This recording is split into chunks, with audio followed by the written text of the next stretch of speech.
कि जैसा कि आज हम फ्यूचर टेंस के बारे में पढ़ने जा रहे हैं। पिछले हमने तीन वीडियोस में टेंस के बारे में पढ़ा, टेंस की टाइप्स के बारे में पढ़ा। आज हमारा लास्ट है फ्यूचर टेंस। तो फ्यूचर टेंस में हम पढ़ेंगे simple future, future continuous, future perfect और फ्यूचर परफेक्ट कॉन्टिन्यूअस। तो ये जो होता है हमारा टेंस, इसमें क्या होता है कि जैसे हमने बताया था मैंने आपको कि ये पास्ट है, ये प्रेजेंट है और ये फ्यूचर है हमारा, ठीक है। तो जो भी कोई एक्टिविटी हो रही है, जो भी कोई हम सेंटेंस लिख रहे हैं वो इस चीज के लिए लिख रहे हैं। प्रेजेंट से फ्यूचर है, फ्यूचर में मतलब इस चीज के लिए लिख रहे हैं हम। ये जो हमने पिछले दो टॉपिक है वो कवर कर लिए, पास्ट में कवर कर लिया और ये भी हमने कवर कर लिया। तो सिंपल फ्यूचर में क्या होता है कि जब हम सिंपली कोई एक्शन के बारे में बताते हैं कि ये एक्शन कब होगा, फ्यूचर में होगा, ठीक है। तो उसमें जैसे उसका क्या फॉर्मूला आता है, subject plus shell plus will. Subject plus या तो शेल लगाना है या विल लगाना है। शेल और विल क्यों लगाना है, ये हमारी हेल्पिंग वर्ब है। शेल लगता है सिंगुलर के साथ और विल लगता है प्लूरल के साथ, ठीक है। और इसमें वर्ब की फर्स्ट फॉर्म और ऑब्जेक्ट आता है। उसके बाद हमारा फ्यूचर कॉन्टिन्यूअस टेंस है।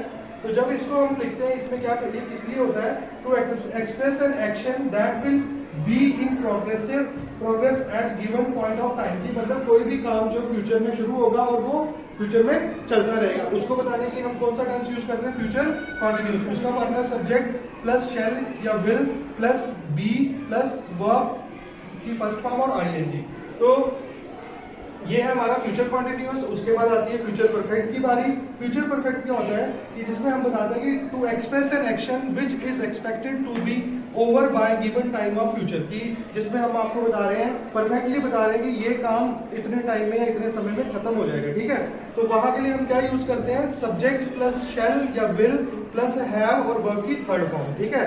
तो ये हमारा फ्यूचर परफेक्ट टेंस हो गया। उसके बाद बारी आती है फ्यूचर परफेक्ट कॉन्टिन्यूअस की। इसमें हमने क्या ध्यान रखना है कि क्यों कहाँ पे हमारी हेल्प करता है और कहाँ पे यूज होता है। To express an action that will be in progress over a period of time and that will be end in future. की मतलब कोई भी सेंटेंस है, कोई भी जो एक्शन है वो हमारा मतलब फ्यूचर में शुरू होगा और फ्यूचर में ही वो गिवन टाइम पे खत्म हो जाएगा।